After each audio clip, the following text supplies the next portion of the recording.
आज तक जो हुआ सो हुआ, उसकी तुम चिंता मत करो, आप संभालो, गई सो गई, अब राख रही को, जो रह गई है श्वासें उनमें भजन कर लो, काम बन जाएगा। जितनी आपकी श्वासें इतनी में भगवत प्राप्ति हो जाएगी। नाम न छूटने पावे, पायो नाम चारु चिंतामणि, उर करते न खसई हो, अब लो नशानी अब ना नसई हो। श्याम रूप शुचि रुचिर कसोटी, चित कंचन ही कसई हो, अब लो नसानी अब ना नसई हो। गोस्वामी जी कह रहे हैं पवित्र भगवान का जो श्याम मेघ के समान रूप है, अब उसे कसौटी बनाकर अपने चित्त को कसूंगा कि नाम जप का परिणाम है हर समय प्रभु का रूप ध्यान में बना रहे। देखो जानकी जी कैसे अशोक वाटिका में विराजमान है। नाम पाहरू दिवस निशि, ध्यान तुम्हार कपाट, हर समय प्रभु का ध्यान रूपी दरवाजा बंद, बाहर से किसी का प्रवेश नहीं, अंदर अपने आराध्य देव का रूप विराजमान हृदय में, हर क्षण नाम जप चल रहा है। ये दो बातें बहुत जोर की है। श्री राधा वल्लभ लाल को हृदय ध्यान मुख नाम, जपत हरि विवस तव नाम प्रतिपद, विमल मनसि तव ध्यान ते निमिष नहीं टरिवो। हर समय नाम जप चल रहा है और इष्ट देव का ध्यान चल रहा है, जीत गए माया पर। यही कसौटी है साधक की कि हृदय रूपी कर से नाम ना छूटने पावे, बहुत बड़ी चिंतामणि है। और आपका नाम ठीक चल रहा है, इसकी कसौटी है रूप की झलक आपके हृदय में होनी चाहिए। श्याम रूप सुचि रुचिर कसौटी, चित्त कंचन खसयो। हमारा चित्त प्रभु के रूप में लगा है कि नहीं? तो बोले पर बस जानी हस्यो न इंद्रिन, निज बस हुए न हसई हो, अब लो नसानी अब ना नसई हो। गोस्वामी जी कह रहे हैं इन इंद्रियों ने हमें गुलाम बना लिया था, अधीन कर रखा था। जब जो इंद्रियां चाहती वही करती और हमारी हंसी उड़वाती। मन माना नाच नचा दिया इन मन और इंद्रियों ने। अब नाम जप के प्रभाव से अब मैं समझ गया हूं, पर बस जान हंस्यो इन इंद्रिन, अब निज बस होए ना सही हो। अब इंद्रियों को अपने अधीन कर लिया, किसके बल से? नाम जप से। मन और इंद्री को अधीन कर लेना बहुत कठिन है। हिमालय को उठाना कठिन है, उससे भी ज्यादा कठिन है मन को रोक लेना। तूफान को रोक लेना सहज है, लेकिन उससे भी कठिन है मन और इंद्रियों को विषय भोगों से मोड़कर परमात्मा में स्थित करना। यह बल प्रदान करता है नाम। जितना नाम जापक है उतने उच्च कोटि का जितेंद्रिय और मनोनिग्रही होगा। और जो केवल बातें बनाता है, नाम जप नहीं करता, तो फिसड्डी। जब मन आया इंद्रियां आई, जैसा वैसा आचरण करवा लिया। अभी तक तो करवा लिया, अब नहीं कर पाएंगे, क्योंकि हमारे पास नाम रूपी परम बल है।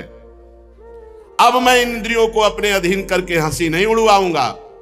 मन मधुकर पन के तुलसी, रघुपति पद कमल बसई हो, अब लो नसानी अब ना नसई हो। अब मैं नियम लेकर के, प्रण करके मन रूपी भ्रमर को एकमात्र श्री भगवान के चरणों में, भगवान के चरण कमल में मन रूपी भ्रमर को लगाऊंगा। बस नियम लेकर अब विषय भोगों की तरफ मन और इंद्रियों को नहीं जाने दूंगा। बड़ी हंसी उड़ाई, अब ऐसा नहीं होने पाएगा, क्योंकि हमारे पास नाम रूपी बल है। नाम रूपी बल से हम इंद्रियों पर विजय प्राप्त करके मन रूपी भंवरे को भगवान के चरण कमल का प्रेम रूपी पराग पान कराऊंगा। अब ये प्रण लेता हूं कि मन और इंद्रियों को विषय भोगों में नहीं जाने दूंगा। नाम बल से अब तक बड़ी हानि हुई, अब हानि नहीं होने देंगे। अब तक बड़ी हंसी उड़वाई, अब हंसी नहीं उड़वाएंगे, नाम के बल से। श्रीपाद कह रहे हैं जिसका हृदय निर्मल हो जाता है, जिसका हृदय माया के गुणों से ऊपर उठ जाता है, उसके हृदय में प्रिया प्रीतम की झांकी आती है, जो निरंतर भजन परायण है। इसलिए शरीर से कोई पापाचरण ना होने पावे, वाणी से किसी की निंदा ना होने पावे, और मन से निरंतर अपने इष्ट देव का नाम जप करो तो इस परमार्थ साधन पर आगे बढ़ जाओगे। जो लोग अपनी जबान को दूसरों का मांस खवाने में, अच्छे अच्छे पदार्थ खवाने में लगाए हुए हैं, ये साधक नहीं है, ये तो केवल मनोरंजन कर रहे हैं। जो दूसरों के मांस का भक्षण करते हैं, चाहे वो कहां कहीं भी कोई भी हो, जो अपनी जबान को अच्छे अच्छे पदार्थ पवाते हैं, वो कोई भी हो, भजन में रुचि नहीं होगी। अंतर का भजन तभी चलेगा जब सतोगुणी भोजन पाओगे, सात्विक भोजन पाओगे, कम भोजन पाओगे। अति लघु भोजन पाने वाले का बहुत शीघ्र ही भजन सिद्ध होता है। और ये जो प्याज, लहसुन, मांस, मछली, ये सब तमोगुणी भोजन, ये भजन में रुचि नहीं होने देता, ये एक तार भजन नहीं होने देता। इसके लिए सतोगुण चाहिए। सतोगुणी वस्त्र, सतोगुणी आहार, सतोगुणी जल, सतोगुणी व्यवहार, सतोगुणी शास्त्रों का स्वाध्याय, तभी आप गुणातीत अवस्था को प्राप्त होंगे। और गुणातीत ही परमेश्वर के परम पद को प्राप्त होता है, भगवत प्रेम को प्राप्त होता है, तत्व ज्ञान को प्राप्त होता है। चलते हैं श्रीमद् भागवत महापुराण। प्रसंग चल रहा है, धर्मराज युधिष्ठिर जी ने श्री देवर्षि नारद जी से पूछा, सनातन किसे कहते हैं, सनातन धर्म क्या है? तो सनातन परमेश्वर को कहते हैं, सनातन वेद को कहते हैं, सनातन धर्म ग्रंथों को कहते हैं, और उनके अनुसार जो चलता है वही सनातन है। 30 लक्षण सनातन धर्म के कल वर्णन किए गए। उस सनातन धर्म की शाखाएं हैं। सनातन धर्म मूल 30 लक्षण, उसकी शाखाएं जैसे ब्राह्मण, ये वंश परंपरागत परम पवित्र ब्राह्मणत्व से युक्त पिता और माता से उत्पन्न, ये जन्म और कर्म दोनों से महान। जन्म परम पवित्र तपस्वी पिता ब्राह्मणत्व से युक्त, और माता तपस्विनी पातिव्रत धारण करने वाली ब्राह्मणत्व से युक्त, उससे जो संतान हुई, ये जन्म ब्राह्मणत्व का। और कर्म ब्राह्मणत्व, शास्त्रों का अध्ययन करना, शास्त्रों को अध्ययन कराना, दान लेना, दान देना, यज्ञ करना, यज्ञ कराना, ये 6 कर्म ब्राह्मण के हैं। जन्म और कर्म दोनों से ब्राह्मणत्व का सनातन धर्म की एक शाखा है, उसका वर्णन करते हैं। दूसरा छात्र धर्म, इसमें कभी मांगना नहीं लिखा। छात्र धर्म में कभी हाथ फैलाकर मांगना नहीं लिखा, घोर अपराध माना जाता है। इसीलिए भरत जी महाराज जब तीर्थराज प्रयाग में गए तो उन्होंने कहा कि मेरे हृदय में इस पवित्र संगम तीर्थ में, जिसके संपूर्ण धर्म अर्थ काम मोक्ष की पूर्ति करने की सामर्थ्य है, उस प्रयागराज से मेरे हृदय में मांगने की इच्छा हुई है। पर आरत काह न करे कुकर्मू, मांगो भीख त्याग निज धर्मो। छात्र धर्म में मांगना नहीं लिखा, लेकिन आज मैं अपने इस धर्म का त्याग करके मांगता हूं। क्या? धर्म नार्थ न काम रुचि, गति न चहो निर्वाण, जन्म जन्म रति राम पद यह वरदान ना।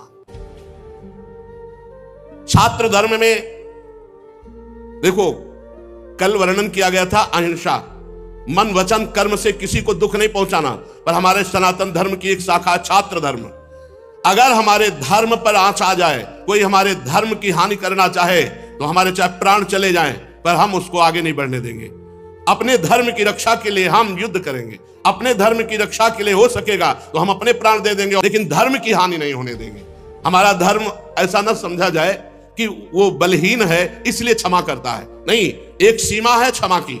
हम मन से, वचन से, शरीर से किसी को कष्ट नहीं देंगे, लेकिन हमारे धर्म शास्त्र, हमारे गुरुजन, हमारे धर्म के ऊपर यदि किसी की आंख उठी और वो हमारे प्रति अभद्र व्यवहार करेगा, तो छात्र धर्म लागू हो जाएगा और वो उसका विनाश करने के लिए समर्थ है।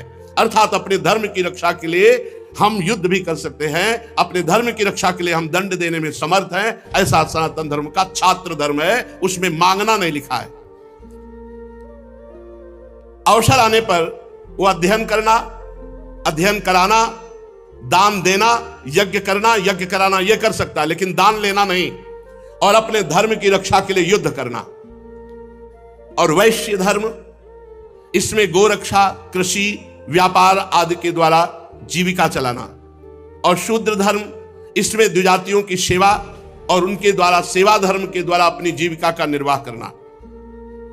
जो उत्तम ब्रह्म ऋषि हैं, उनकी 4 प्रकार की जीविका निर्वाह के लिए वार्ता, शालीन, यायावर, शिलोंच।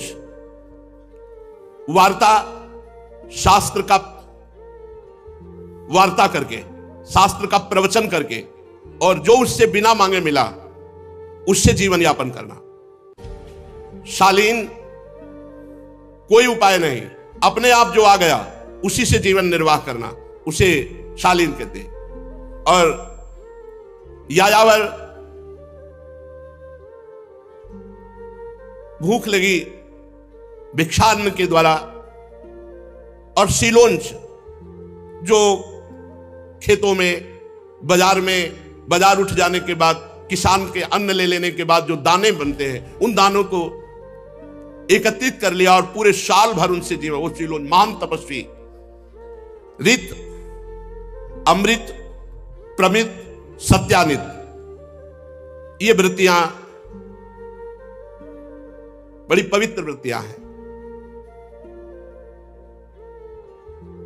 श्वान वृत्ति का कभी किसी भी ऋषि को अवलंबन नहीं करना चाहिए। श्वान वृत्ति, कुत्ते की वृत्ति का कभी अवलंबन नहीं करना चाहिए। आगे वर्णन करते हैं, बाजार में पड़े अन्न को उंच कहते हैं और खेतों में पड़े हुए अन्न को शिल कहते हैं।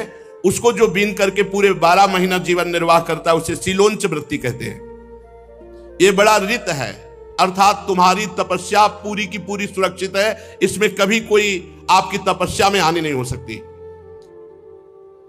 और शालीन वृत्ति कहते हैं बिना मांगे जो कुछ मिल जाए, इसे आकाश वृत्ति भी कहते हैं। जो प्रारब्धानुसार भगवान ने दे दिया, मांगा नहीं, उसी से जीवन निर्वाह, इससे भी आपकी तपस्या, इसे अमृत वृत्ति कहते हैं। शिलोंच वृत्ति को ऋत और शालीन आकाश वृत्ति को अमृत वृत्ति कहते हैं। यह हमारे भारत के ऋषियों की वृत्ति रही है। शिलोंच वृत्ति, शालीन वृत्ति, इसे अमृत वृत्ति कहते हैं। और नित्य मांग करके बस उतना ही लेना जितने से पेट भर जाए, उसे यायावर वृत्ति कहते हैं, पर इसे मृत वृत्ति कहते हैं। ऋत, अमृत और मृत, इसे मृत वृत्ति कहते हैं। इससे अहंकार नष्ट होता है। इसलिए प्राय संन्यास पद्धति में भिक्षान्न, चाहे वो वैरागी किसी भी मार्ग का हो, भूख लगेगो मांग खाऊंगो गिनो न सांझ सवेरो, क्योंकि जब किसी से रोटी मांगे तो अहंकार नष्ट होता है, इसीलिए इसे मृत वृत्ति कहते हैं। सबसे ऊंची वृत्ति ऋत, जो शिलोंच, उससे भी ऊंची वृत्ति अमृत, जो आकाश वृत्ति से भगवान दे दे, कभी ऐसे मांगने की कुछ नहीं, कभी नहीं मांगने की वृत्ति, उसे अमृत। और जो मांग करके केवल रोटी पेट भरता है और रात दिन भजन करता है, वो अहंकार रहित महात्मा होता है, उसे मृत वृत्ति कहते हैं। और प्रमित, वार्ता आदि करके, उपाय किया, प्रवचन आदि करके, फिर जो मिला उसमें मांगना नहीं है, उसमें जो मिल गया स्वाभाविक, उसे प्रमित कहते हैं। और फिर व्यापार आदि के द्वारा, उसे वाणिज्य आदि के द्वारा, वो सत्यानृत कहते हैं। ये प्राय नहीं स्वीकार करते, ऋषि जन इसे स्वीकार नहीं करते। व्यापार आदि के द्वारा उदर पोषण नहीं। और श्वान वृत्ति कहते हैं किसी धनी पुरुष की चाटुकारिता करना। देखा धनी पुरुष से पीछे पीछे डोल रहे हैं और उसे रिझा रहे हैं, और वो कुछ चंद रुपए दे दिया, इसे कुत्ते की वृत्ति कहते हैं। महात्मा को, साधक को ये कुत्ते वाली वृत्ति नहीं अपनानी चाहिए। ये शास्त्रीय सिद्धांत है, ये श्रीमद् भागवत महापुराण श्री कृष्ण द्वैपायन भगवान व्यासदेव जी के द्वारा रचित है। और ये सिद्धांत में सबसे बढ़िया है अमृत वृत्ति। अमृत बिना मांगे, बिना चाहे, आकाश वृत्ति से जो आ गया, उसे अमृत कहते हैं। उत्तम ऋत वृत्ति शिलोंच, जो बाजार में अन्न पड़ा हुआ है या खेतों में अन्न पड़ा हुआ है, किसान अपना उठा लिया, वो उसमें जो दाने मिले उससे 12 महीना निर्वाह करना। लेकिन ये श्वान वृत्ति धनी पुरुषों की चाटिकारिता, उनके पीछे डोलना, धनी ऊपर बैठे और नीचे बैठकर बातचीत, भागवतिक वार्ता या शास्त्रीय प्रवचन, ये बहुत ही कुत्ते की वृत्ति ना धारण करे, श्वान वृत्ति ना धारण करे, इसमें निषेध किया गया है। ये श्वान वृत्ति ना धारण करे, आग लगे इसे पैसे में, जो धनियों की चाटुकारिता करके पेट भरना पड़े। अपने अपने धर्म का पालन करने से भगवान की प्रसन्नता प्राप्त होती है। शम, इंद्रियों का दमन, दम, मन का दमन, तपस्या, धर्म में चलने पे जो कष्ट होता है उसको सहना, शौच, शरीर पवित्र, मन पवित्र, संतोष, हर परिस्थिति में धैर्य धारण करके संतोष, कोई इच्छा ना करना, और क्षमा, यदि कोई हमें सता रहा है तो क्षमा कर देंगे। लेकिन हमारे धर्म को बस यहां क्षमा शब्द का अर्थ समझना है। कई लोग इसको ना समझने के कारण वो हानि कर बैठते हैं। हमें गाली दोगे हम सह जाएंगे, हमें तुम अगर पीड़ा पहुंचाओगे तो सह जाएंगे, लेकिन हमारे धर्म को पीड़ा पहुंचाने की कोशिश की, हमारे राष्ट्र को, तो फिर हम तुम्हें क्षमा नहीं करेंगे। वहां ये क्षमा नहीं, वहां फिर कायरता कहलाती है, उसे क्षमा नहीं कहते। हमें गाली दो हम सह जाएंगे, हमें आप पीड़ा पहुंचाओगे तो सह जाएंगे, लेकिन हमारे धर्म को, हमारे राष्ट्र को अगर पीड़ा पहुंचाने की कोशिश की तो उसे हम फिर क्षमा नहीं करेंगे। यह हमारा धर्म है।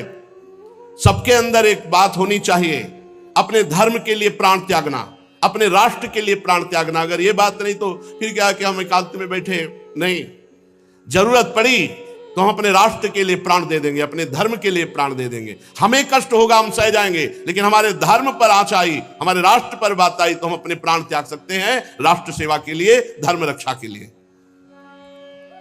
सरलता, बाहर और भीतर कपट ना रखना, यह सरल स्वभाव कहा जाता है। जो अंतर चल रहा है वही वाणी में हो, जो वाणी में हो वही हृदय में हो, जो हृदय और वाणी में हो वही आचरण में हो, इसे सरलता कहते हैं। ज्ञान, एक सत्य भगवान सच्चिदानंद सब में विराजमान है, ये ज्ञान।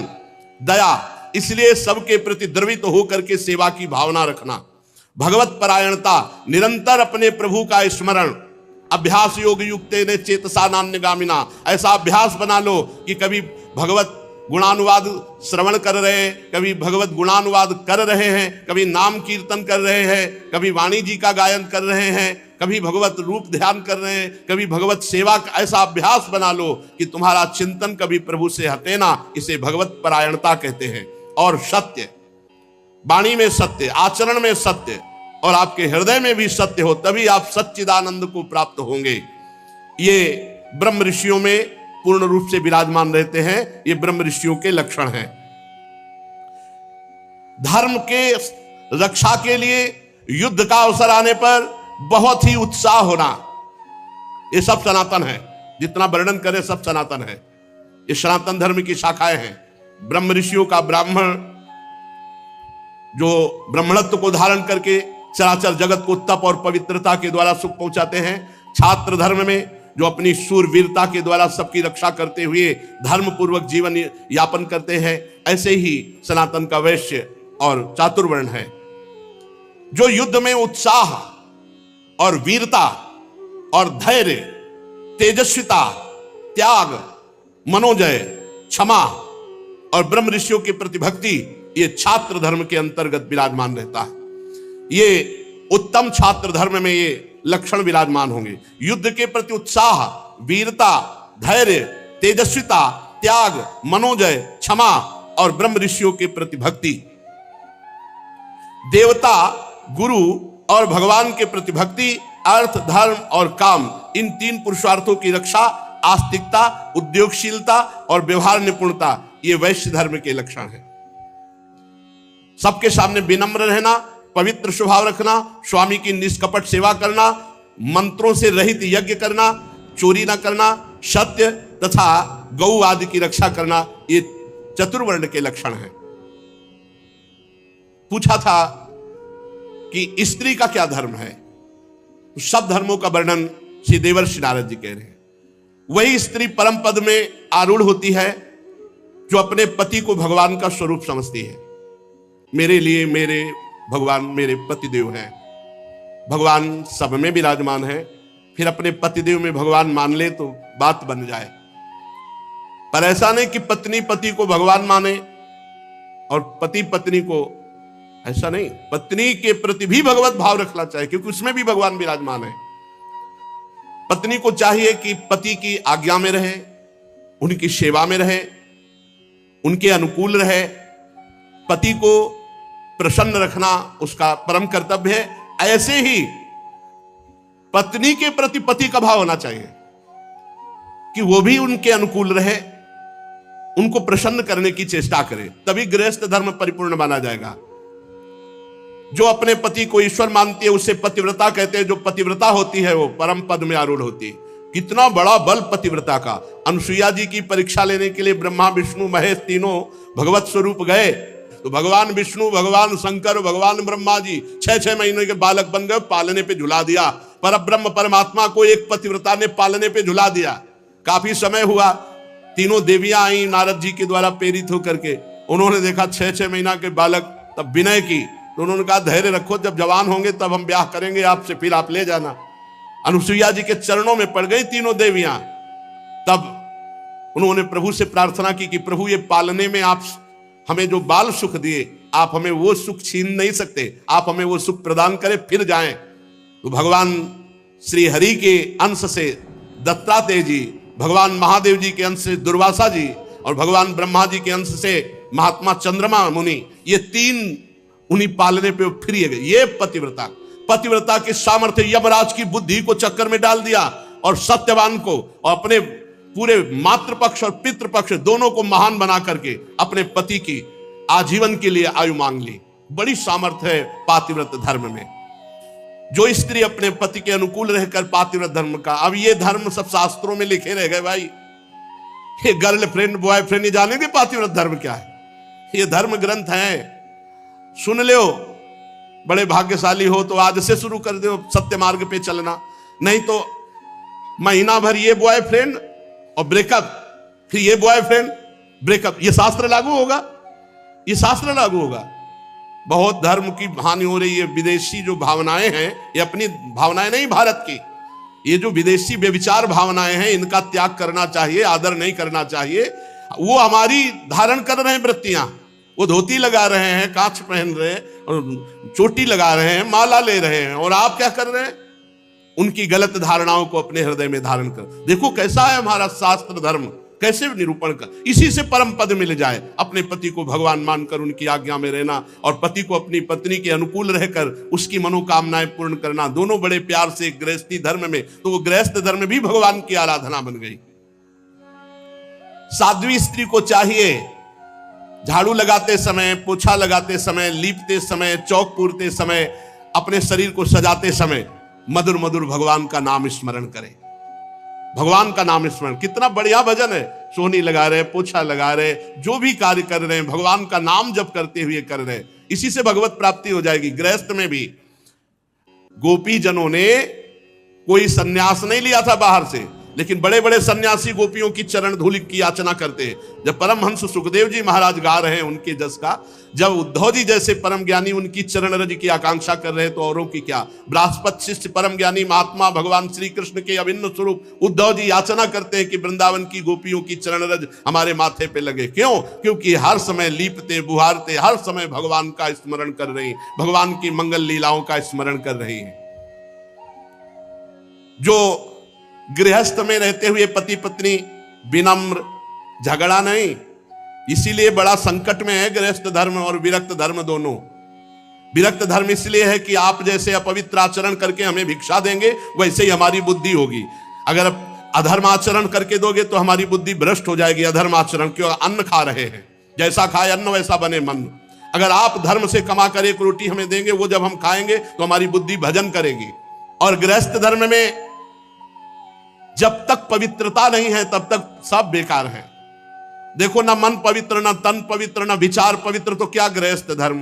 कैसे गृहस्थ धर्म? बहुत खतरे पे है ये जो चल पड़ा ना बॉयफ्रेंड गर्लफ्रेंड, ये बहुत खतरे का, नहीं समझ पा रहे लोग। एक स्त्री एक पति में नहीं टिक पाएगी, एक पति एक पत्नी में नहीं टिक पाएगा, क्योंकि उसकी बाल्यावस्था से अभ्यास बनी है अलग अलग वृत्तियों वाली। कैसे वो पवित्र हो पाएंगे? कैसे उनकी पवित्र संतानें होंगी? कैसे कुल परंपरागत धर्म का निर्वाह होगा? ये कलिकाल बड़ा मलिन है। बहुत ऐसे ऐसे चल पड़े हैं नाटक नौटंकी, जिससे धर्म का बड़ा ह्रास है। जो विनम्र है, विनयी है गृहस्थ, इंद्रिय संयमी है। कहां इंद्रिय संयम? यहां तो इंद्रियों का खुला व्यभिचार शुरू है, खुला व्यभिचार। गृहस्थ धर्म महान धर्म है, जिससे विरक्त भी वहीं पैदा हुए, बड़े बड़े आचार्य गुरुजन भी उन्हीं गृहस्थों के यहां पैदा हुए। तो गृहस्थ धर्म कोई छोटा धर्म नहीं है, पर बड़ा महान धर्म है। महान इस बात में है कि वो गृहस्थ होते हुए विनयी है, वो गृहस्थ होते हुए इंद्रिय संयमी है, वो गृहस्थ होते हुए पवित्र है, भगवान का भजन करता है, इसलिए महान है। जो प्रिय वचनों से आए हुए अतिथि की सेवा करता है, तुम्हारे दरवाजे पे कोई आ गया, मधुर वचन, आइए स्वागत है आपका, कम से कम आसन और जल, बैठिए, पानी पीजिए, इतना तो सब कोई कर सकता है। भोजन और आगे की बातें ना हो तो हाथ जोड़ दे, पर आए हुए दरवाजे पर भिक्षुक, अतिथि, कोई भी आया हो, प्रिय वचन, आसन और जल, 3 चीजें तो सब कोई दे सकता है।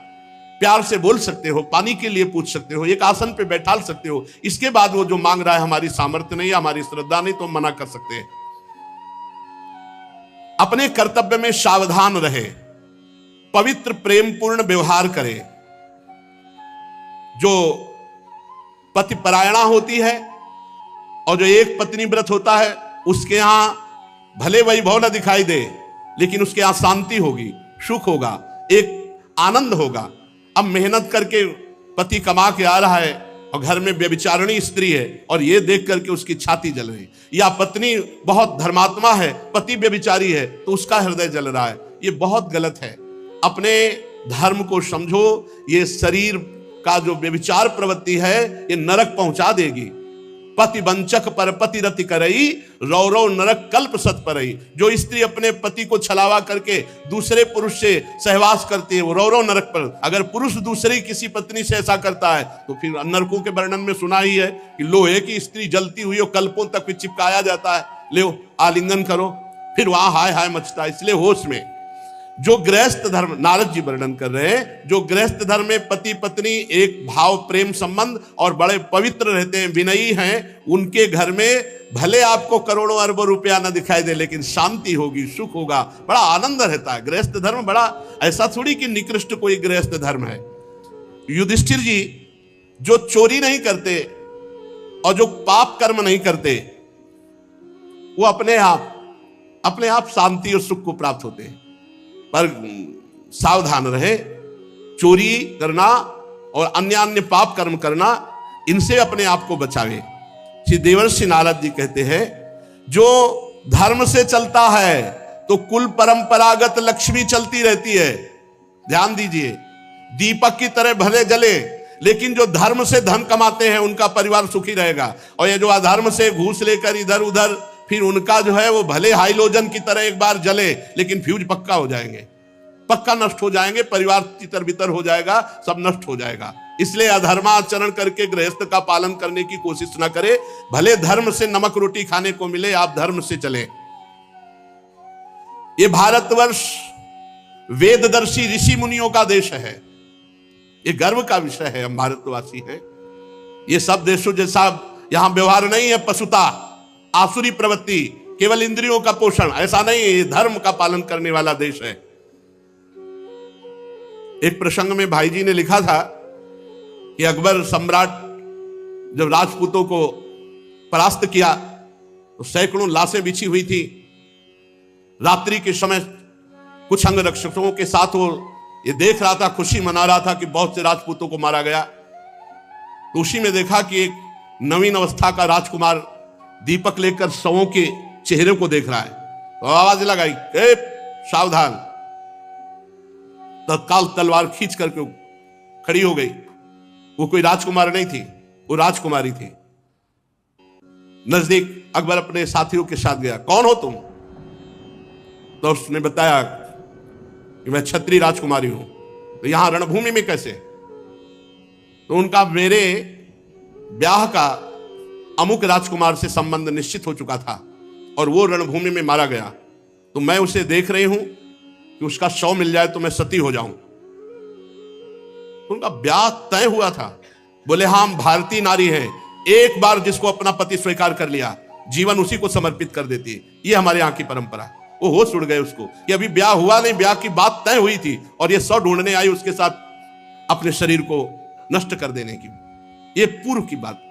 ये हमारा भारत देश है जहां अपने संबंधों की, अपने चरित्रों की पवित्रता है यहां, और उसी के बल से परम पदादि प्राप्ति। ये पशुता थोड़ी थी, ये पशुता तो अभी कुछ वर्षों से आई हुई है।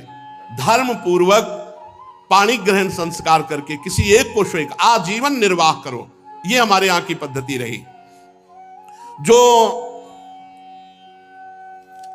धर्म से चलता है, कुल परंपरागत, उसके यहां श्री वैभव सुख शांति बनी रहती है।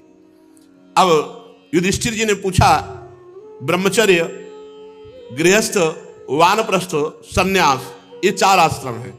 इसमें गृहस्थ का तो वर्णन किया, अब ब्रह्मचर्य आश्रम का और वानप्रस्थ आश्रम का और सन्यास आश्रम का क्या स्वरूप है। तो देवर्षि नारद जी कहते हैं, हे धर्मराज, ब्रह्मचारी चाहे कोई भी हो, गरीब या बड़े घर का या किसी भी वर्ण का, गुरुकुल में सब ब्रह्मचारी माने जाते थे। पहला आश्रम सबका ब्रह्मचर्य है। जब तक ब्याह ना हो तब तक ब्रह्मचर्य जो रहे तो उसका जीवन एक अलग होगा। आप देखना, उसकी संतानें एक दिव्य होंगी। लेकिन हमें लगता है कि 10,000 में कोई एक ऐसा निकले तो निकले, नहीं तो बहुत है कि ब्याह ना हुआ हो तब तक वो ब्रह्मचर्य रहा हो। अब जो समय चल रहा है 10,000 में कि ब्याह ना हुआ हो और वो 20-22 वर्ष तक ब्रह्मचर्य रहा हो, ये तो मतलब अलौकिक पुरुष का अवतार समझो, अलौकिक पुरुष का अवतार समझो। अगर वो ऐसा गुरुकुल में निवास करना, ये तो प्रथा ही खत्म हो चुकी एक तरह से, कहीं कहीं ऐसा है। लेकिन उसमें भी कह रहे हैं 10,000 में कोई ऐसा बिरला होगा जो किसी प्रक्रिया से अपने ब्रह्मचर्य को जब तक ब्याह नहीं हुआ तब तक नष्ट नहीं किया। गुरुकुल में निवास करना, ब्रह्मचारी को अपनी इंद्रियों को वश में करना होता है। वो गुरु जी के सामने अपने को दास के समान समझे, गुरुदेव के चरणों में सुदृढ़ अनुराग रखे और गुरुदेव का हित कैसे हो, उनको सुख कैसे पहुंचे, ऐसा कार्य करना चाहिए। जो ब्रह्मचारी है उसका प्रधान धर्म है गुरु सेवा, गुरु चरणों में अनुराग और गुरु के सामने अपने को बहुत दीनहीन दास मानना और अपनी इंद्रियों को बहुत सावधान रखना। गुरु सेवा तभी पूर्ण होती है जब मान त्यागी होता है। गुरुपद पंकज सेवा तीसरी भक्त अमान, अमान होकर गुरु चरणों की सेवा करना, यह विशेष जीवन को प्रकाशित करने वाली बात है। ब्रह्मचारी को चाहिए कि जो भिक्षा मांगकर लावे वो गुरु के सामने समर्पित कर दे और गुरु की आज्ञा से ही उसको पावे। और ब्रह्मचर्य आश्रम में मौन व्रत का जरूर आश्रय ले, ज्यादा बातचीत विषय वासना बढ़ाती है। एकाग्र रहे और गायत्री का जप दोनों संध्याओं में या तीनों संध्याओं में जैसा समय मिले वैसा, त्रिकाल संध्या या 2 काल की संध्या, और गुरु जी जब बुलावे तो क्षुद्र दास की तरह हाथ जोड़कर उनके सामने अनुशासन में रहे और गुरु के द्वारा पढ़ाए हुए शास्त्रों का एकांत में चिंतन करे, मनन करे, स्वाध्याय करे। जब गुरुदेव आवे तो हाथ जोड़कर खड़ा हो जाए, फिर उनके चरणों में सिर टेक कर प्रणाम करे, फिर हाथ जोड़कर बैठ जाए और जो वो उपदेश करे फिर उसे बड़े ध्यान से सुने। ब्रह्मचारी को चाहिए मेखला, मृगचर्म, वस्त्र, जटाजूट, दंड, कमंडल, यज्ञोपवीत और कुशा ये हर समय धारण करे। ये अपने लोग भगवत कृपा से मृगचर्म हटा करके और सब धारण किए। मेखला भी धारण थी मूंज की, और वस्त्र श्वेत और जटाएं भी थी, और दंड पलाश का, और कमंडल और यज्ञोपवीत और कुशा चोटी पे, और 108 कुशा की मुट्ठा और गायत्री अनुष्ठान। सायंकाल 24 घंटे में एक बार भिक्षा करे ब्रह्मचारी। 24 घंटे में ब्रह्मचारी को एक बार सायंकाल भोजन पाने के लिए आज्ञा है, तभी वो ब्रह्मचर्य पचा पाएगा। गुरुदेव आज्ञा दे तो पाए, अन्यथा ना पाए। गुरुदेव ना बोले तो प्रणाम करके भिक्षा रख के चले गए। गुरुदेव आज्ञा दे तो पाए।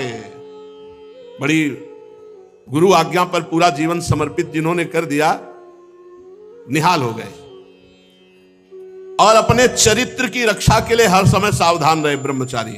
ये चरित्र के लिए बहुत हानिकारक है मोबाइल, क्योंकि इसमें सारे चरित्रहीन विषय भी भरे पड़े हैं। यद्यपि गुण ना हो तो कोई स्वीकार ही न करे, इसलिए माया ने गुण भी रख दिया है कि आप इससे सत्संग भी सुन सकते हैं, आप अच्छी बातें भी सुन सकते हैं। लेकिन एकांत में सत्संग कोई बिरला सुनेगा, एकांत में तो फिर संसारिकता की तरफ मन भागता है।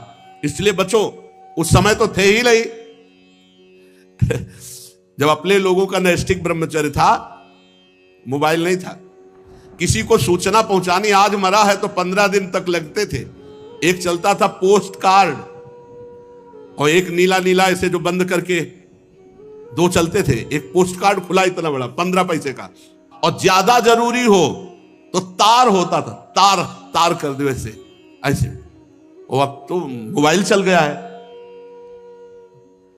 मोबाइल से बचो, ये बहुत हानिकारक है। साधु महात्माओं के लिए तो खास करके विशेष हानिकारक है, बच्चों के लिए भी बहुत हानिकारक है, बहुत हानि। इतना बड़ा बच्चा सर्च करके दुनिया की बात निकाल देगा, आज तक मोबाइल खोलना नहीं आया। ये जो हम देखते हैं, जो हम सुनते हैं, जो हम बोलते हैं, उसका मनन होता है। ब्रह्मचर्य रहने के लिए हमको ना वो देखना है, ना सुनना है, ना बोलना है जो हमारे भजन में विघ्न पहुंचावे। स्त्री शरीर, पुरुष शरीर और कोई भी किसी भी शरीर से भी अपने धर्म के विरुद्ध आचरण करने की चेष्टा ना करे। जो ब्रह्मचर्य से आजीवन ब्रह्मचर्य, क्योंकि ब्रह्मचर्य से गृहस्थ आश्रम भी जाया जाता है और ब्रह्मचर्य से विरक्त आश्रम, ब्रह्मचर्य दोनों के लिए अनिवार्य है, चाहे वो गृहस्थ में जाना हो चाहे वो विरक्त में। गृहस्थ आश्रम में यदि नहीं जाना और ब्रह्मचर्य का आजीवन व्रत लेना है तब तो बहुत सावधान हो जाए। आजीवन के लिए नियम ले ले कि कामी पुरुष और कामिनी का कभी भी संग नहीं करेंगे।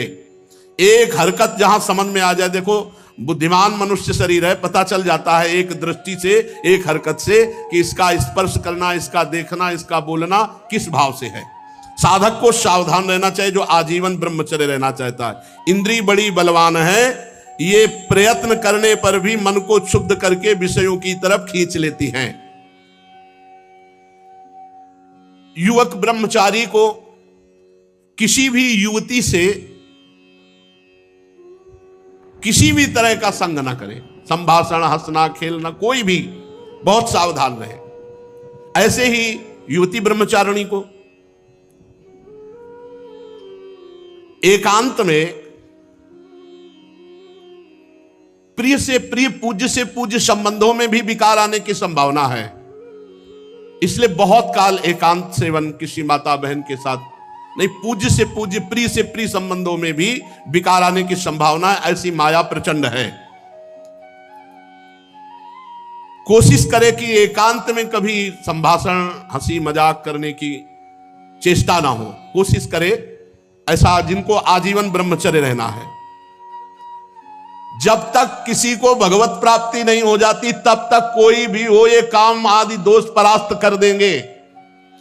जब तक आत्म साक्षात्कार तत्वबोध नहीं हो जाता या भगवान का दर्शन नहीं हो जाता तब तक होश में नहीं। स्वात्मा रामम विषय मृग तृष्णाम भ्रमयति, जिसे आत्मज्ञान हो जाता है, आत्मबोध हो जाता है, उसे कभी भोग कभी आकर्षित कर ही नहीं सकते। ऐसे जिसे भगवान का दर्शन हो जाता है, भगवत साक्षात्कार, फिर वो रमा विलास राम अनुरागी तजत बमन जीव जन बड़भागी। बड़भागी जन भगवान के बमन के समान भोगों का त्याग कर देते हैं। जब तक मैं पुरुष हूं ये स्मृति रहे तब तक होश में। जब ये सुधि चली गई मैं कौन हूं तब बात बनेगी, चाहे वो ब्रह्म बोध में हो और चाहे वो भक्ति में हो। ब्रह्म नहीं, माया नहीं, नहीं जीव नहीं काल, अपनी हूं सुधि ना रही, एक रहो नंदलाल। अब विषय नहीं गिरा सकते जित संग दोषा। यदि कोई अपने अभिमान में आकर स्त्री संसर्ग करेगा तो उसमें भोग बुद्धि हो जाएगी और वो नष्ट हो ही जाएगा। इसलिए अपने धर्म की रक्षा के लिए सदैव सावधान रहे ब्रह्मचारी। अगर अब कोई गृहस्थ ना जाकर के ब्रह्मचर्य पूरा जीवन निर्वाह करके फिर सन्यास में, तो सन्यासी के लिए विहित है कि गृहस्थ में उतनी देर ही टिके जितनी देर भिक्षा पानी। बाहर ये गृहस्थों के घर जाकर उनके कपड़ों में शयन करना, उनके शयन के आसनों में, ये बिल्कुल उचित नहीं है और ऐसा हमने कभी नहीं देखा। जैसे अपने घर संत सन्यासी महात्मा आते थे तो घर में बस भिक्षा पाए और बाहर निकल पड़े। एक बैठक थी जहां गाय बंधती थी, वहीं एक खपरेला था, तखत पड़े थे, वहां शयन करते थे। या गांव में जो मंदिर है या स्कूल पाठशाला ऐसे, या एक कोई बड़ा वृक्ष है उसके नीचे शयन करना। ऐसा नहीं कि गृहस्थों के घर में उनके शयन वाले सैया में शयन, ये नहीं, सिद्धांत नहीं, विरक्त के लिए सिद्धांत नहीं। ग्रंथों में लिखे रह जाएंगे भाई, बहुत बातें तो ग्रंथों में लिखी रह जाएंगी, आचरण में उतारने वाले तो बहुत ही कम मिलेंगे।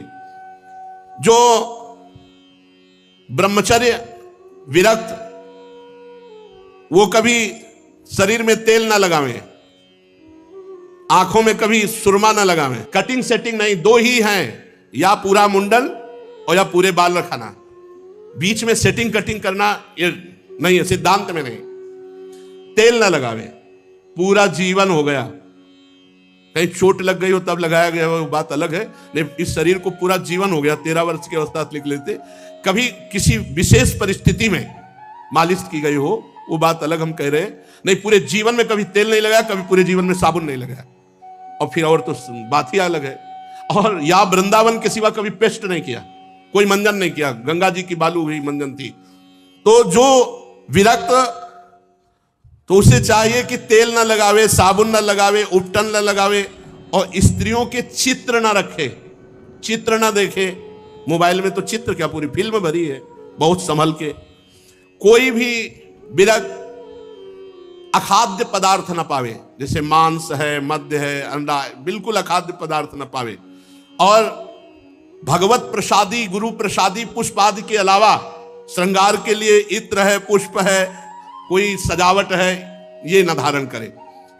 जैसे ये चंदन है तो श्री जी का कल जो श्रृंगार हुआ था वो प्रसादी चंदन है, नीचे रज लगी हुई जो वृंदावन की पावन रज है, बस इसके अलावा कोई श्रृंगार नहीं। अगर प्रभु के प्रसादी पुष्प मिले तो माथे पे गले पे धारण कर लिए, वो भी थोड़ी देर सम्मान के लिए, इसके बाद वो श्रृंगार के लिए नहीं धारण कर, वो प्रसादी हमारे इष्ट देव के हैं। विरक्त को चाहिए कि काठ की स्त्री को भी ना स्पर्श करे, काठ की। सोचो शास्त्र कितना सूक्ष्म सोचते हैं। अगर गृहस्थ में जाना है तो गुरु को मुंह मांगी दक्षिणा देकर के फिर गृहस्थ में जाना चाहिए। आजीवन ब्रह्मचर्य पालन करने का मतलब है एक रस भगवदाकार स्थिति, एक रस भगवान में स्थिति। जो ब्रह्मचर्य का पूर्ण, तो वो ब्रह्म में स्थित हो जाता है, पर ब्रह्म परमात्मा तत्व में। और ब्रह्मचर्य में इतनी सामर्थ्य है कि सर्दी, गर्मी, बरसात कुछ भी नहीं व्यापता। कभी हमें जुकाम हुआ हो, कभी बुखार आया हो, हमें स्मृति नहीं है। अब तो ये गर्भ से रोग है, ये कोई इन्फेक्शन का नहीं है किडनी का, ये गर्भ से है, वंशानुगत रोग है। यहां वृंदावन में 35 वर्ष की अवस्था में प्रकाशित हुआ, नहीं तो कभी हमें जुकाम बुखार नहीं आया, कभी हम निरुत्साहित नहीं हुए, कभी हम हारे नहीं, कभी हमारी ऐसी अंदर इच्छा नहीं हुई कि किसी रसोई में बैठ जाएं, गरम गरम अमुक भोजन पवाएं। भगवान की कृपा से कभी ऐसी इच्छा नहीं है। अब तो क्या है, जब पाने लायक थे तब था नहीं, और जब आए तो पाने लायक लगे। यही भगवान का खेल देखो। नहीं, जिनके भूख है उनको भोजन उस कोटि का नहीं है जैसा चाहते हैं, और जिनको उस कोटि का भोजन है वो पाने लायक ले देते। ऐसी विचित्र, अरबों रुपया बड़े बड़े लोगों के पास है, डॉक्टर कहते हैं दाल का पानी और रोटी के केवल ऊपर छिलका, लीवर खराब हो जाएगा, ऐसे चल रहे। और जिनके लीवर मोटी मोटी 10 रोटी पचा जाए, उनके पास वो व्यवस्थाएं नहीं है खान पान। बड़ा विचित्र भगवान का खेल है। जो भोगों में है वो जल रहे हैं, और जो भोगों को नहीं भोग रहे वो भी जल रहे हैं। कैसा भगवान, ये भूत के लड्डू ना खाए तो और खाए तो परेशान, दोनों में परेशान। निकल वही सकता है जो संयमी है और धैर्यवान है। वानप्रस्थ आश्रम कोई रह ही नहीं सकता, बिरला कोई लाखों करोड़ों में एक। वानप्रस्थ आश्रम बहुत कठिन आश्रम है। इसमें पहली बात तो ज्योति हुई भूमि से निकला हुआ कोई भी पदार्थ नहीं पाया जा सकता। वानप्रस्थ आश्रम में जो ज्योति हुई भूमि है, भूमि से, उससे कोई भी पदार्थ नहीं पाया जा सकता। खत्म, पहली बात तो सब खत्म। क्योंकि आलू, टमाटर, जितने भी पदार्थ है सब भूमि से जोत बो करके प्रकट किए जाते हैं।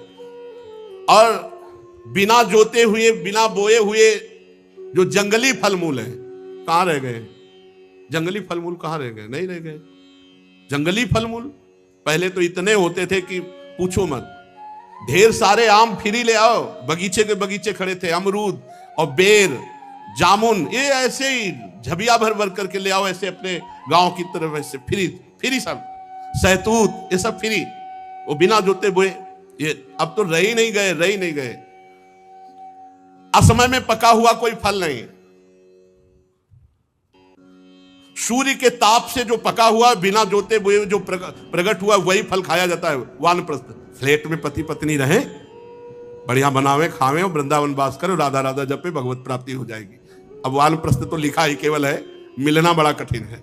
क्योंकि जब ज्योति हुई भूमि से ही, नहीं तो ऐसी भूमि रही नहीं गई है जिससे फल कि भाई अमुक जगह जाओ और वहां से कंदमूल फल ले आओ, और उतना ही जंगल से लावे जितना आज प्रयोग हो जाए, कल के लिए बासी ना रखे।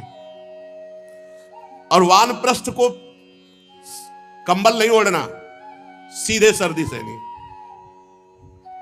सीधे वर्षा, सीधे धूप, कोई पादुका नहीं पहननी। वर्षा, घाम, शीत, वायु, अग्नि, सब ताप जो लग रहा है उसको सहे। सिर पर जटा धारण करे, रोम, नख, दाढ़ी, मूछ ये कभी कटावे ना। ये जटा रखना भी बहुत कठिन है, कोई खिलवाड़ नहीं है। तो कह रहे कि ये तपस्या है, ना तो दाढ़ी, ना मूछ, ना जटा, ना नख, और कमंडल, दंड, वल्कल वस्त्र, अग्निहोत्र की सामग्री, ये कम से कम 12 वर्ष का वानप्रस्थाश्रम, 12 वर्ष का वानप्रस्थाश्रम तो धारण करे। भगवत प्राप्त महापुरुष समझो, ऐसे रहना। होंगे भारत में ऋषियों की भूमि है, होंगे कोई ना कोई, पर हम सोचते हैं कि खाएंगे क्या अगर होंगे। अब ऐसा तो है नहीं कि कहीं कंदमूल फल और ऐसी एरिया हो जहां केवल ऋषि मुनि जा करके फल ले आवे, ऐसा तो है नहीं। जहां अब फल होते हैं लेकिन सब पैसे से मिलेंगे, पैसे की व्यवस्था से। वानप्रस्थी देख लो, आखिरी में जब बुढ़ापा आ जाए और देखे कि अब संयम नियम पालन करने का हमारे में सामर्थ्य नहीं रह गई, जितेंद्रीय होकर अपने शरीर के छिद्राकाशों को, आकाश में प्राण को, वायु में गर्मी को, अग्नि में रक्त, कप, पीवाद, जली तत्वों को, जल में हड्डी को, ठोस वस्तु पृथ्वी में लीन कर दे, और इस प्रकार वाणी से मौन हो जाए। जब तक शरीर न छूटे तब तक कुछ खाना पीना नहीं, निरंतर भगवान का चिंतन, अपने प्रारब्ध के अनुसार शरीर छूट गया। अनशन व्रत चलत दशानन डोलत अवनी, पृथ्वी कांपती थी जब रावण चलता था, लेकिन एक दिन वो हाल हुआ उस अहंकारी का, जो बानर भालू थे अपने पैर मारते थे उसकी खोपड़ी में, ऐसे खेल रहे थे। तो मंदोदरी हालत देख के कहा, जिस समय आप चलते थे, गर्जना करते थे, लोग के लोग थर्रा उठते थे, आज आपकी दुर्दशा, राम विमुख हाल तुम्हारा, रहा न को कुल रोवन है। ये तुम्हारी दुर्दशा भगवान से विमुख होने के कारण है। इसलिए कह रहे कि गर्व न कीजय बावरे, मेरो हरि है गर्व प्रहारी। अहंकार मत करना, नहीं तो भगवान तुम्हें नष्ट कर देंगे। जाके जी अभिमान है ताकि तोरत छाती, मेरे हरि रघुनाथ के ये अभिमान ना ही सुहाती। हमारे प्रभु को अभिमान किसी बात का अच्छा नहीं लगता, मत करना अभिमान। तुम्हारे पास है ही क्या अभिमान करने लायक? जो कुछ है वो प्रभु ने दिया है, क्यों अभिमान करते हो?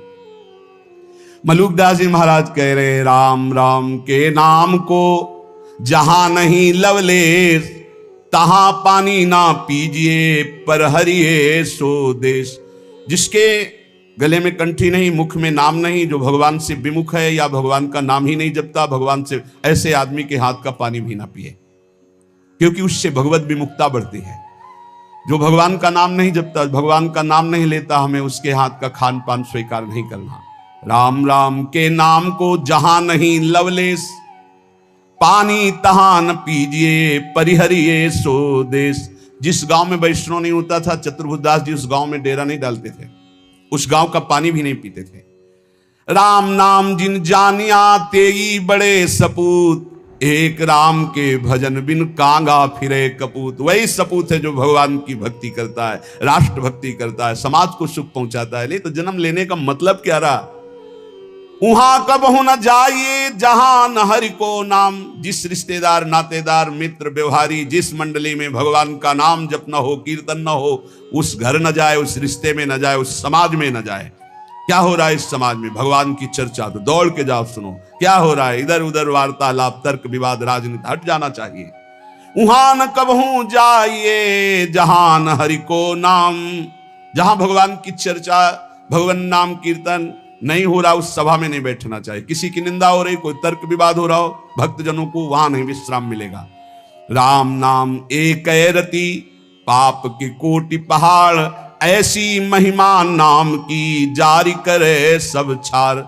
अगर पाप पहाड़ के समान भी है और रत्ती भर नाम हो गया तो सारे पापों को भस्म कर देगा, पर आगे से पाप ना हो, ये सावधानी रहे।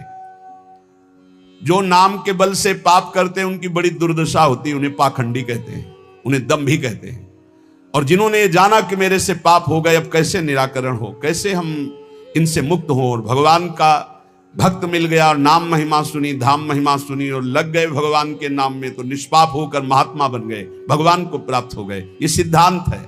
ऐसी महिमा नाम की जारी करे सब छार। चाहे जितने बड़े बीमार हो, चाहे जितनी बड़ी परेशानी हो, नाम जप करके देखो, सब परेशानी शांत हो जाएगी। एक अलौकिक आनंद रहेगा। भारी से भारी दुख में, भारी से भारी रोग में एक अंदर एक अलौकिक स्थान है, जहां बैठ जाओ तो एकदम वातानुकूलित कक्ष, सम, न दुख न सुख न लाभ न हानि न हर्ष न सुख न जन्म न मृत्यु। नाम जब से वो दरवाजा खुलता है, अंदर ही है। उसी में बड़े बड़े संत जन आराम करते, आनंद से पड़े रहते। सोवत पाव पसार, काहू के बल भजन को काहू के आचार, व्यास भरोसे कुंवर के, वहां सोवत पाव पसार। वो कमरा है अंदर एक आत्मस्वरूप, जिसमें शम है, शम, कोई भी क्षमता नहीं, वो नाम से खुलता है। जितना नाम जप करोगे उसी में मस्ती रहती है। हर समय निश्चिंत, निशुक, निर्भय, एक अपार आनंद। नाम संकट में लो लाइए, दूरी करे सब व्याधि। जिसको भी कष्ट है, इसीलिए कह रहे हैं बात को समझो। ये जंतुर मंतुर, ये कलावा, ये सब तुम्हारे दुखों को दूर नहीं कर पाएंगे। सब प्राकृतिक हैं, विचार करके देखो, ये सब प्रकृति से बने हुए हैं। तुम परमात्मा के अंश हो, तुम्हें एक भ्रम हो गया है। परमात्मा अंश जब प्रकृति से सुख भोगने की इच्छा करता है तो अशांत हो जाता है। इस अशांति को ज्ञान के द्वारा नष्ट करना है, भजन के द्वारा नष्ट करना है। ये सब कुछ नहीं होने वाला, इनसे कुछ नहीं होने वाला। जैसे मैं मर रहा हूं अपने श्रवण कुमार के वियोग में, ऐसे अपने पुत्र के वियोग में मरेगा। ऐसा बोला था श्रवण कुमार के माता पिता ने, ऐसा ही हुआ महाराज दशरथ जी को, हुआ ना। चल दिए जंतुर बांधने, तुम्हारे प्रारब्ध काट देंगे। इसी में सब फंसे हैं। एक लौंग ले आओ, खोट ले आओ, ये कर ले, और यहां राम नाम की औषधि करो, हृदय राखो याद, संकट में लो लाइए, दूरी करे सब व्याधि। हाँ, ये पक्की बात है।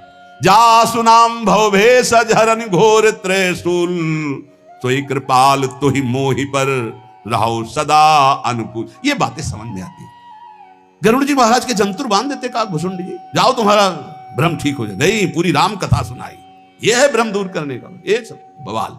अरे भाई, इतने बैच चल रहे हैं, इतने प्रोग्राम चल रहे हैं, हमें लगता है अस्पतालों में ताला लगवाना पड़ेगा, सब वहीं ठीक हो जाए। भैया काहे को औषधि, डॉक्टर पढ़ पढ़ के परेशान, पैसा लगा के इतनी डिग्रियां प्राप्त कर रहे हैं। ऐसे ही है, व्यर्थ में मत भ्रमित हो, व्यर्थ में फिर प्रार्थना कह रहा हूं, एकमात्र भगवान की शरण ही है, एकमात्र भगवान नाम है, उसी से सब ठीक होगा। आप जपो, आपको दवाई खानी पड़ेगी, राम राम कृष्ण कृष्ण हरि हरि राधा राधा, आनंद आ जाएगा। हम ये नहीं कहते तुम्हारे शरीर में रोग नहीं आएगा, हम ये नहीं कहते तुम मुकदमा जीत जाओगे, हम ये नहीं कहते तुम्हारे फैक्ट्री वाले मालिक बन जाओगे, लेकिन तुम शांति प्राप्त कर लोगे, तुम तृप्त हो जाओगे, तुम एक शीतल हृदय वाले हो जाओगे, तुम एक अविनाशी के बच्चा हो ऐसा अनुभव हो जाएगा, एक अपार आनंद प्राप्त हो जाएगा। भले आपका व्यवस्था कमजोर हो, लेकिन आपकी स्थिति बहुत जोर की हो। और आज व्यवस्था बहुत जोर की है और स्थिति 2 पैसे की नहीं। जहां देखो वहीं घुटने टेका पड़ा है, चाहे काम हो, चाहे क्रोध हो, चाहे लोभ हो, चाहे मोह हो, चाहे मद हो, सब रौंदे फेंक के दे रहे। क्यों? क्योंकि भगवान का भरोसा नहीं। बोले काला जादू होता है, हाँ, कपड़ा मत दे देना, नहीं तो बोले काला जादू कर देगा। तो तुम लाल करो, काला करो, हमें ऐसा काले जादू ने फंसा लिया है कि आज तक नहीं जो हट पाए। तुम्हारा काला जादू क्या करेगा? श्याम सुंदर से ज्यादा कोई काला जादू है? देखो उसका जादू, निमिष मात्र में अनंत ब्रह्मांड रच दिए, इतना बड़ा जादूगर है। और ये भी बात जान लो, सबसे बड़े अघोरी जानते कौन है? भगवान शिव। सब चेला हैं उनके जितने हैं। तो यह ना समझो कि पुराना भूल थोड़ी जाता है, नहीं, पुराना भूल थोड़ी जाता है। हाँ, वो सब है, वो है बहुत बड़ा सिम कार्ड है, जिसमें एक कोने में वो भी है, और उसमें ऐसा है महान काल को भी रोकने की ताकत, इसीलिए उनका एक नाम मृत्युंजय है। मृत्युंजय, मृत्युंजय नहीं महामृत्युंजय, काल ही नहीं, उनका एक नाम महाकाल है। भगवान के भरोसे, भगवान के आश्रित, भगवान नाम जापक, विश्वास कर लीजिए। साहब, जब इतने बड़े स्वामी हमारे हमारे लिए विधान कर रहे हैं कि तुम ऐसे ऐसे जियो, तो हम उसके विपरीत क्यों जीना चाहें। जोई जोई प्यारो करे सोई मोई भावे। जीवहुते प्यारे अधिक लागे मोही राम, बिन हरि नाम नहीं मुझे और किसी से काम। कहे मलूक हम जब ही ते लीनी हरि की ओट, सोवत है सुख नींद भरी डारी भरम की पोट। गाठी सत को पीन में सदा फिरूं निसंक, नाम अमल माता रहे गिने इंद्र को रंक। बोले जब से मैंने भगवान के नाम का भरोसा लिया, अपने प्राणों को भगवान को समर्पित कर दिया, अब जीने की भी आशा नहीं रही। मैं चैन से सो रहा हूं, मेरे भगवान हर समय जगकर हमारी रक्षा कर रहे हैं। ये बिल्कुल डरो मत और बिल्कुल आशा मत करो कि कोई कुछ कर देगा। बिल्कुल मत डरो, हम खूब खुली बात कह रहे हैं, खूब बस नाम आपके हृदय में चल रहा हो। एक भक्तमाल में चरित्र है कि एक बड़ा तंत्र सिद्ध किए तो शालिग्राम को ऐसे नचाते थे चुटकी से। ऐसे शालिग्राम भगवान नाचते तो लोग कहते प्रेम से भगवान देखो नाच रहे हो, भेंट चढ़ाते। अरे भेंट के लिए न जाने क्या क्या नौटंकी नाटक करते हैं। अब एक परम वैष्णव थे, उनके शिष्य जब भिक्षा आदि के लिए गए तो देखा भीड़ लगी, तो वहां गए तो देखा वो शालिग्राम को नचा रहे थे। ऐसे करते तो शालिग्राम ऐसे नाचते ऐसे। तो गए और कहा गुरुजी एक तो बहुत बड़े भक्त देखे जो शालिग्राम नचा रहे हैं, लोग भीड़ चढ़ा रहे थे और वो लोगों की कामनाएं पूर्ण करते हैं। का ऐसा भक्त तो नहीं हो सकता, भक्त का ऐसा तो भाव बन ही नहीं सकता, वो अपने भगवान का प्रदर्शन करके नचवा के पैसा, ऐसा तो ठीक नहीं है। पर चलो भाई जैसे भी भगवान जिसको, उन्होंने कहा नहीं गुरुजी फिर आपको चलना होगा, अगर आप चलोगे तो लोगों की जो बुद्धि उसके प्रति आकर्षित हो रही, वो बेचारे सब मारे जाएंगे, उनकी पावन श्रद्धा व्यर्थ में ढोंग में क्यों फंसे, आप चले। बोले हम चलेंगे तो उनका कोई भी नाटक नहीं चलेगा। बोले आपको चलना पड़ेगा, सबकी रक्षा के लिए चलना पड़ेगा। अब वो गए तो वो प्रसिद्ध संत थे, बहुत लोग उनके साथ और चल दिए। जब वो गए तो उनका भाई हमारे गुरुजी आए, दिखाओ भाई शालिग्राम भगवान कैसे नाचते हैं। वो बाहर निकाल के लाए सजा के, वैसे कुछ नहीं। वो कोई मंत्र तंत्र थोड़ी कर रहे हो, तो नाम जप कर रहे हैं भगवान का, कुछ नहीं। तुरंत उसने दृष्टि मिलाई, उसने कहा हमारी बेइज्जती का मतलब तुम समझते हो। उनका भैया हमने तो कुछ किया नहीं। बोले जाओ आज तुम रात तक देख लेना। और वो तांत्रिक मारण का मूठ का प्रयोग किया, मंत्र अनुष्ठान किया, पवित्र होके बैठ के एक खप्पर में जाज्वल्यमान अग्नि, बस ये उल्टी में खून, सोच में खून, और उसमें समय निर्धारित किया जाता है 8 घंटे 10 घंटे 2 घंटे 4 दिन महीना, जितना उतने में मर जाएगा आदमी।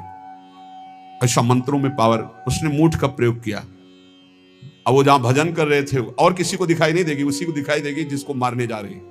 उन्होंने देखा, उनका अच्छा इसने तो मारण का प्रयोग किया, नाम उच्चारण किया और कहा वापस यहां आपकी बस नहीं कि आप ढेरी लांग सको, और आप जानते हो सर्वज्ञ भगवान सब में विराजमान है, मेरा कोई अपराध नहीं है। तुरंत मूठ वापस हुई। अब उसके वही सब शुरू हो गया, खून की उल्टी, खून की सौंच, ऐसे हाहाकार मच गया। लोगों ने आगे बताया कोई मर रहा है, तड़प रहा है, दौड़ के चलो। गए और कहा देखो तुमने मूठ का प्रयोग किया, ये लोग जान नहीं रहे, वो स्वयं आकर तुम्हारे ऊपर दंड दिया। जानते हो क्यों? क्योंकि हम भगवान का नाम जप करते हैं। अगर आप नाम जप करना शुरू करने का वादा करो तो मैं बचा सकता हूं, अन्यथा आपकी मूठ आपको ही मार देगी। हाथ उठा के कहा मैं शरण में हूं, मेरी रक्षा कर लो। कुछ उनको मंत्र थोड़ी पढ़ना पड़ा, अपने आप सब शांत हो गए। भगवान की भक्ति की महिमा हो। एक तांत्रिक थे जो सन्यासियों को बहुत परेशान करते थे, बहुत तरह से उपहास करते थे, मंत्र का प्रयोग कर देते, अचला छूट गया, लंगोटी छूट गई, कमंडल गिर गया, दंड गिर गया, ऐसे कई तरह के, और उपहास करता है बड़े त्यागी हो सन्यासी। पूज्यपाद श्री धर्म सम्राट करपात्री जी के से सन्यासियों ने कहा बहुत बेइज्जती करता है सन्यासियों। कहां है? तो उन्होंने बताया अमुक जगह। गए, नारायण नारायण नारायण, उसने अपने मंत्र का प्रयोग किया, कुछ नहीं। हाँ और भाई जितना पावर हो कर लो। उनका आप धर्म सम्राट करपात्री जी हो क्या? बोले आपको इस परिचय से क्या मतलब, आप अपना तंत्र का प्रयोग कीजिए, जब आपका हो जाए तब मुझे बताना, बस एक बार नारायण बोलूंगा। साष्टांग दंडवत हुआ महाराज क्षमा को। बोले आज के बाद किसी संत और सन्यासी, क्यों और सबके अंदर क्यों नहीं ऐसा हो? क्योंकि भजन नहीं। भजन में अमोघ सामर्थ्य, नाम में अमोघ सामर्थ्य, कोई भी तंत्र मंत्र जादू टोना कोई भी नहीं आ सकता। आप अकेले नहीं हैं, आपके आसपास शक्तियों की सुरक्षा है। आप क्या समझते हो आप श्री जी के गोरे चरणारविंद की शरण में हो तो श्री जी के चरणों में सुदर्शन चक्र, श्री जी के चरणों में कौमुदी की गदा, श्री जी के चरणों में सब जो चरण चिन्ह है वो किसके लिए हैं? हमारे लिए ही तो हैं। हम भक्तों की रक्षा के लिए हुए हैं। श्री राधिका चरणारविंद की उपासना करने वाले उपासक की सुरक्षा चरण चिन्ह करते हैं। आप ऐसा ना समझना कि भोरी गोरी किशोरी नील कमल लिए हैं, कुछ तो है नहीं इनके पास, एक डंडा भी नहीं तो रक्षा क्या करेंगी। इनके चरण 19 चरण चिन्ह है, वो सदैव अपने जनों की सुरक्षा में रहते हैं। और उनके प्रियतम जितने शक्तिशाली सब उन्हीं से शक्तिशाली है, इसलिए निर्भय, निश्चिंत, निशोक। हाँ, अगर कोई प्रारब्ध भोग है तो वो अपने को भोगना है, मुस्कुराते हुए भोगना। ये नहीं मानना कि किसी ने कुछ कर दिया है, किसी की ताकत नहीं कुछ कर सके। भगवान नाम जापक का शरीर में जो दंड आता है, प्रारब्ध आता है, वो भोगना पड़ता है। हाँ, यहाँ बरगदिया बाबा थे सेनपुर के बगल में, दूधी कगार के बीच में। वो गंगा जी में सदैव खड़े होकर भजन करते थे, तो कछुआ ने काटा। धीरे धीरे वहां सड़न पैदा हुई, कीड़ा पड़ गए, पूरे पैर में कीड़ा पड़ गया। डॉक्टर के पास जाने की रुचि प्राय एकांतिक महात्माओं की नहीं होती, तब तक जब तक भगवत आदेश नहीं होता तब तक उसे सहते रहते हैं। बड़े बड़े कीड़ा उनके पैर में देखे गए, भीषण कष्ट होता होगा, लेकिन वो कभी पीड़ित नहीं देखे गए।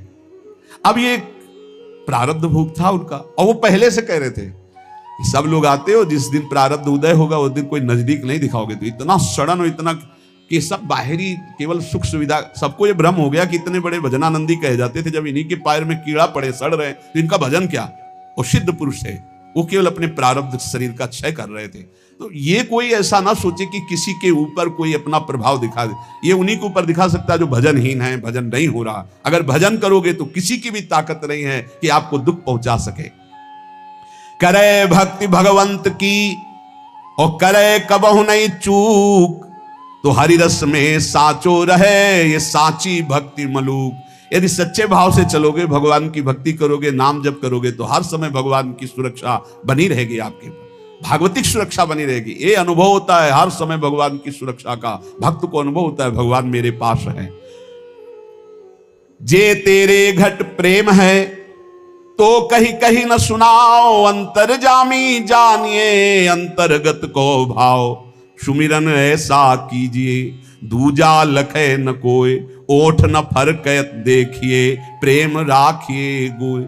ऐसा भगवान का भजन करो कि ओठ भी फड़कने न पावे, अंदर ही अंदर नाम चले, कोई जान न पावे तुम कितना नाम जप करते हो। अंतर्यामी भगवान का यदि चिंतन कर रहे हो तो किसी को बताने की, दिखाने की, जताने की जरूरत नहीं। और जब आप ऐसे भजन करोगे तो जहां जहां बच्चा फिरे तहां तहां फिरे जुगाए, कहे मलूक जहां संत जन तहां रमैया जाए। जैसे बछड़ा जहां जहां जाता है गाय रंभाती जाती, ऐसे जहां भक्त चरण रखता वहीं भगवान होते हैं आसपास। चिंता करने की जरूरत नहीं है। माला जपो न कर जपो, जिभ्या जपो न राम, ये उनका विश्राम पद है, उनका स्वयं का विश्राम स्थान है ये दोहा उनका। माला जपो न कर जपो, जिभ्या जपो न राम, सुमिरन मेरा हरि करे मैं पाया विश्राम। ये स्थिति है, ये स्थिति, ये स्थिति है। मैं हाथ से माला जपता हूं ना, जबान से नाम जप करता हूं। माला जपो न कर जपो, जिभ्या जपो न राम, सुमिरन मेरा हरि करे मैं पाया विश्राम। मैं खो गया हरि में, अब हरि ही स्मृति बन करके चल रहे, मैं हरि स्मृति। स्मृति के अभिमान का भी त्याग जो है वो ये स्थिति है। ये तुम ना शुरू कर देना, हा कि न माला जपू न कर जपू न जिभ्या जपू, अब मेरा हरि सुमिरन कर रहा है। ऐसा स्थिति की बात है। प्राय ये बातें ज्यादा पकड़ी जाती सिद्धावस्था वाली, कि जैसे उसमें लिखा ना सुधानिधि में, लिखंति भुजमूल तो न खल शंख चक्रादिकम विचित्र हरि मंदिरम। तो एक साधक मिले, अन्य कहीं से मिले, तो श्री हरिवंश ने कहा आज तिलक रचना नहीं, उसकी जरूरत नहीं। अच्छा सुधानिधि नहीं पढ़े आप? उनका जी वो लिखन थे मुझे मूल तो खल शंख चक्रादिकम। उनका हरिवंश महाप्रभु से बढ़कर, महाप्रभु तिलक लगाते हैं, राधा वल्लभ जी तिलक लगाते हैं, गुरु जी तिलक लगाते हैं। श्लोक याद है तुम्हें, और उनके स्वरूप को नहीं याद है कि स्वयं आचार्य तिलक लगाते, इष्ट तिलक लगाते, गुरुदेव तिलक लगाते। ये सिद्धावस्था बहुत जल्दी पकड़ी जाती है। क्या सुना बोले, माला जपो न कर जपो, जिभ्या जपो न राम, लेकिन हर समय जपता रहूं विषयों को अभिराम। बड़े शोभा में है भोग, बड़े शोभा, इनका चिंतन। ये कहा है स्मृति की, स्मृति का भी त्याग। मैं स्मृति कर रहा हूं इसका भी त्याग, अखंड स्मृति चल रही। माला जपो न कर जपो, जिभ्या जपो न राम, सुमिरन मेरा हरि करे मैं पाया विश्राम। मेरा हरि सुमिरन करे मैं विश्राम को प्राप्त हो गया। भगवान श्री कृष्णचंद्र जी महाराज अर्जुन जी से करुणा करके उपदेश कर रहे हैं। गेया यह स नित्य सन्यासी, वही नित्य सन्यासी है। अपने लोगों ने सन्यास शब्द से समझ लिया है कि जो दंड ले लेता है, जो घर बार त्याग कर देता है, जो लाल कपड़ा पहन लेता है या जो पीले कपड़ा पहन लेता है, वही सन्यासी होता है। भगवान यहां सन्यासी की परिभाषा करे, गेया स नित्य सन्यासी यो न द्वेष्टि न कांक्षति निर्द्वंदो ही महाबाहो सुखम बंधात प्रमुच्यते। हे महाबाहो, हे विशाल भुजाओं वाले, या जिनके बड़े महान होते हैं, गुरु या बड़े भ्राता, तो दोनों अर्जुन के बड़े महान हैं। भ्राता धर्मराज युधिष्ठिर हैं, गुरु जगत गुरु भगवान श्री कृष्ण है। इसलिए भगवान ने अर्जुन को कहा महाबाहो, तुम महाबलवान हो, तुम ऐसा कर सकते हो। क्या? किसी से द्वेष नहीं करना। सन्यासी कौन? ना द्वेष्टि ना कांक्षति, ना किसी से राग है, ना किसी से द्वेष है, और ना कोई चाह रह गई है। यह है कसौटी। पूज्य श्री सद्गुरुदेव भगवान जो बाल्यावस्था में स्वीकार किए थे, जिनकी पहली बार संसार से निकलकर शरण में हुए, वही अंतिम तक ले चल रहे हैं विविध रूप परिवर्तन करते हुए। उनका स्वभाव था, फलाहार करते थे एक बार 24 घंटे में, और नारियल का खप्पर था। अब जैसे कोई भिक्षा लाया, आलू घिया ऐसे उबाल के, ऐसे नमक नहीं, बड़े कड़े नियम उनके सन्यास के थे। खप्पर ऐसे स्वामी जी डालें, खप्पर पलट गया नहीं, तो पहले बता दिया जाता था, बोलना नहीं, पूछना नहीं। अब जैसे आपने डाला, स्वामी जी और, बस वहीं हाथ रख देंगे, बस। कई कई दिन भूखे रहते, क्योंकि प्रायः लोग संसारी नहीं जानते, तो स्वामी जी डालें, बस खप्पर पलटा दिया नहीं। लाल चेहरा, इधर देखो तो एक एक हड्डी गिन लोगे, हर समय मंत्राकार वृत्ति, प्रणो जप में कोई अर्थ संग्रह नहीं, एक फूस की झोपड़ी, बड़ा कठिन तप। उन्हीं से संस्कार ये जीवन के बने कि एक विश्वास भजन रहित नहीं जानी चाहिए। शुरू से संस्कार यही बना दिए पूज्य सद्गुरुदेव भगवान ने। गेया स नित्य सन्यासी यो ना द्वेष्टि ना कांक्षति, ना किसी से राग है, ना किसी से द्वेष है, और ना कोई चाह है। ये बहुत बड़ी बात है। यही कसौटी है साधु की, साधना की। किसी भी प्राणी, पदार्थ, परिस्थिति, सिद्धांत से न द्वेष है और न राग है, द्वेष भी नहीं किसी से। सब भगवत स्वरूप है। ये सब मलिन अंतःकरण, ये वो इनका उनका, ये धर्म वो मजहब ये मजहब, एक ही है। हम सब परमात्मा के अंश, सब पूरा विश्व, हम सब परमात्मा स्वरूप ही हैं। अपने स्वरूप को भूलकर राग द्वेष में फंस गए, यही दुर्गति का कारण है। कोई अलग नहीं, कोई अलग नहीं, पूरे विश्व में कोई अलग नहीं।